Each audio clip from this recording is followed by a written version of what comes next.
Muito bem, galerinha do primeiro ano médio.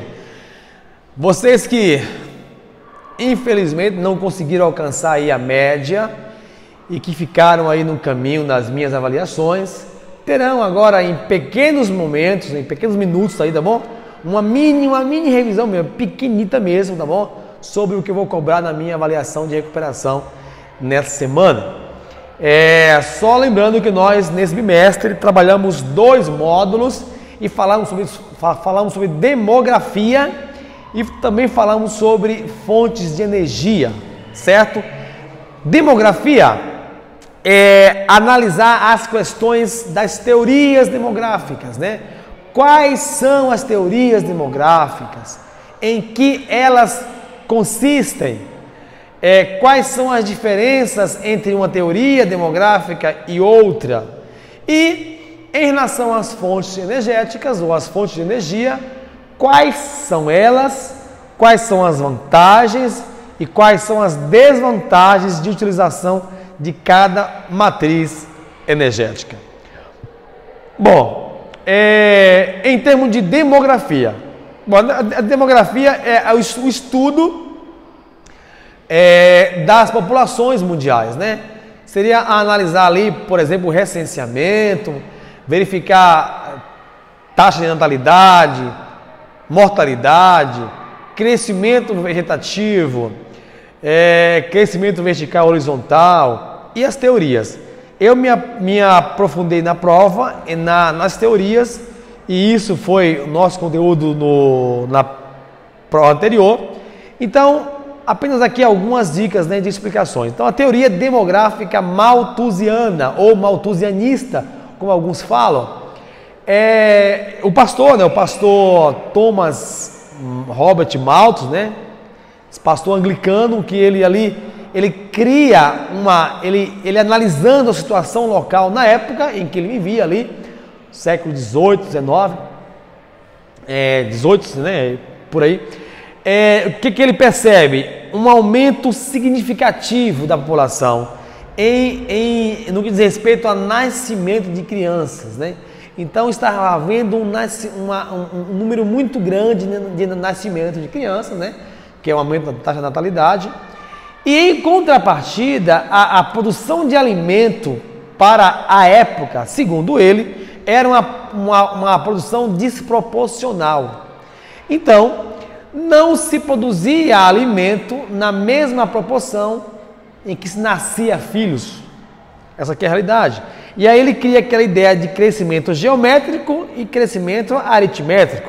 Então a população crescia geometricamente 2, 4, 8, 16, 32, sempre em níveis dobrados. Enquanto que a produção de alimento crescia em um número ou em ritmo aritmétrico bem lentamente, né? 1, 2, 3, 4, 5. Então, ele fazendo essa análise, entendeu que se não houvesse um controle rígido de natalidade, a fome ela viria, né? Seria real e viria para acabar com muita gente. Então a fome seria real, seria muito maior, sei que podemos falar isso, né? Seria maior se não houvesse esse controle natalício. E esse controle consistia em simplesmente responsabilizar a família. A família ela era responsável por controlar ou não tais nascimento. Mas ele faz algumas sugestões, né? Então as famílias que quisessem ter filho deveriam ter terras, né? Então, para ter filhos, tinha que provar que tinha terras, uma vez que terras você poderia plantar ali alimentos e conseguir suprir as suas necessidades alimentícias. Algumas coisas assim, bem curiosas que ele sugeriu também, por exemplo, né? A saúde, né?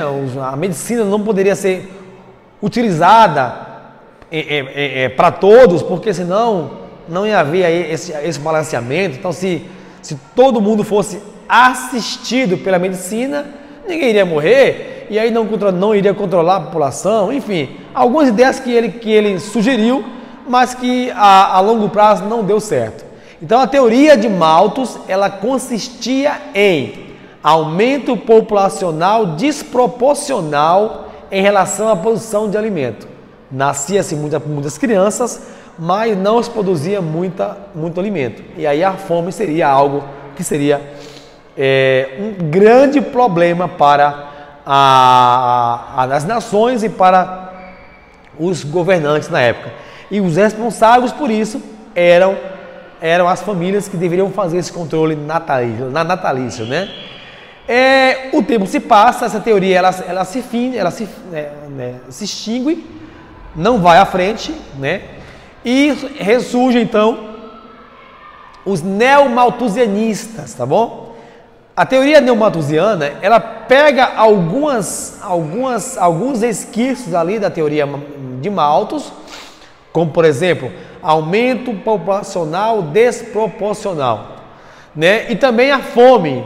A fome pode ser gerada em virtude do aumento populacional. Por isso que tem a teoria, o nome é neo, de novo, né? Então novos teóricos de Malthus, né? Mas vamos divergir aí, diferenciar, por exemplo, em quem seria o responsável ou os responsáveis por esse controle. Enquanto Malthus dizia que as famílias teriam que ter esse controle, na teoria neomalthusiana, as governanças, né, o governo, né, deveria agir. Então, os responsáveis por controlar a população seria a política local ou os governos locais, que deveriam proporcionar para a população meios pelas quais eles pudessem ter esse controle natalício, né? E foi aí que de fato difundiu-se vários itens, como no caso o preservativo masculino, o preservativo feminino, né? As pílulas anticoncepcionais que foram aí nesse momento liberadas, as cirurgias de laqueadura para mulheres e de vasectomia para homens. Nesse contexto histórico, ele é muito difundido aí pelas nações, pelos políticos que geriam aí esses países, né? Então a teoria neomalthusiana, ela tem como foco o controle também natalício. A fome seria uma consequência do aumento da população, e o governo deveria controlar essas populações com meios que pudessem ser facilitadores para as famílias. E por fim, a teoria reformista ou a teoria marxista, né?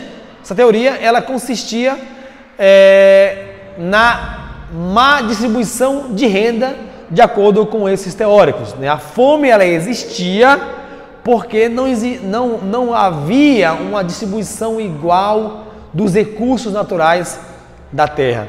Então a desigualdade social causada pelas nações ricas é um motivo, ou o principal motivo, do aumento da fome.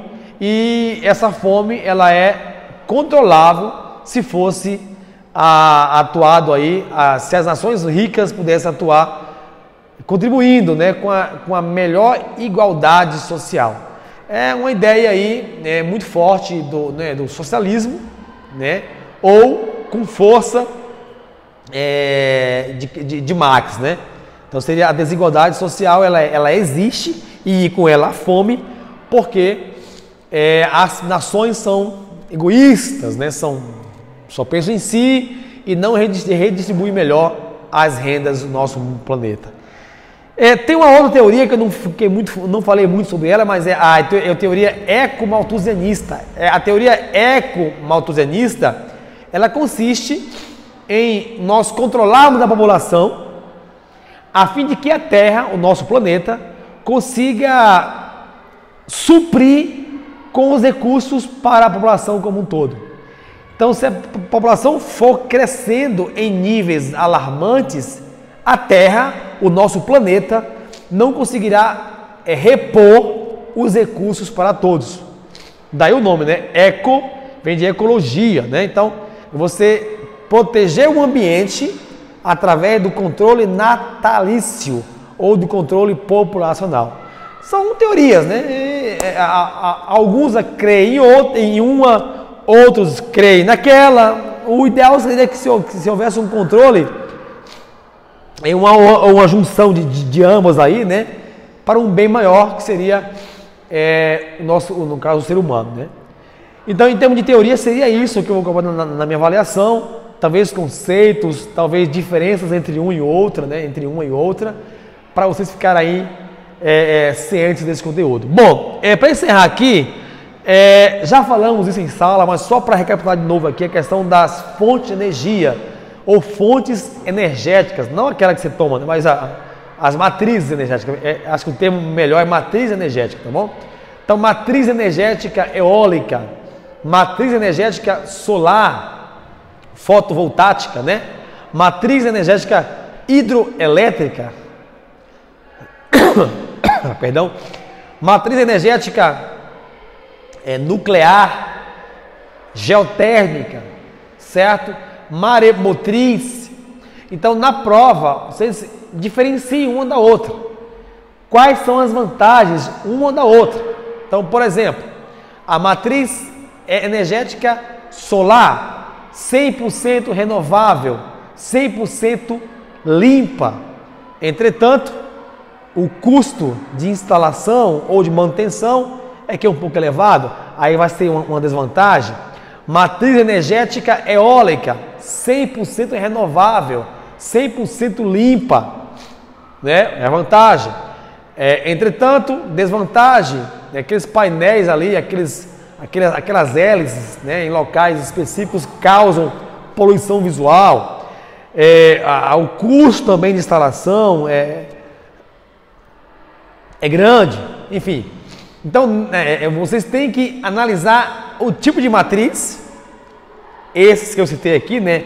Maremotriz, eólica, solar, hidroelétrica, geotérmica, nuclear. Então, analisem elas, verifiquem a questão das vantagens, das desvantagens, aonde no mundo elas são mais comuns, né? Elas são mais usadas, e entender que essas matrizes, elas também estão hoje relacionadas com a questão do aquecimento global ou não. Então, verificar se a matriz ela tem origem aí nos combustíveis fósseis ou não, né? O que seria de vantagem ou desvantagem também do uso desses combustíveis fósseis, como o petróleo, o carvão e o gás mineral, para gerar energia. Então, é nesse foco que eu quero que vocês entendam e façam aí a prova de recuperação para aqueles que não conseguiram alcançar a média durante o nosso bimestre, tá bom? É isso aí, galerinha do primeiro ano. Um abraço para vocês, tá bom? Um abraço, até a próxima. Lembrando que o conteúdo ele é cumulativo, então esses módulos aí tem muitas informações. Leiam os mesmos, estude pelas revisões que eu passei aí em sala, leiam aquelas pequenas anotações e assim você irá conseguir alcançar o seu propósito, o seu objetivo, tá bom? O seu objetivo, o seu propósito, que é alcançar a média geral. Um abraço, dê o seu ok aí, tá bom? Até a próxima, se Deus quiser. Tamo junto!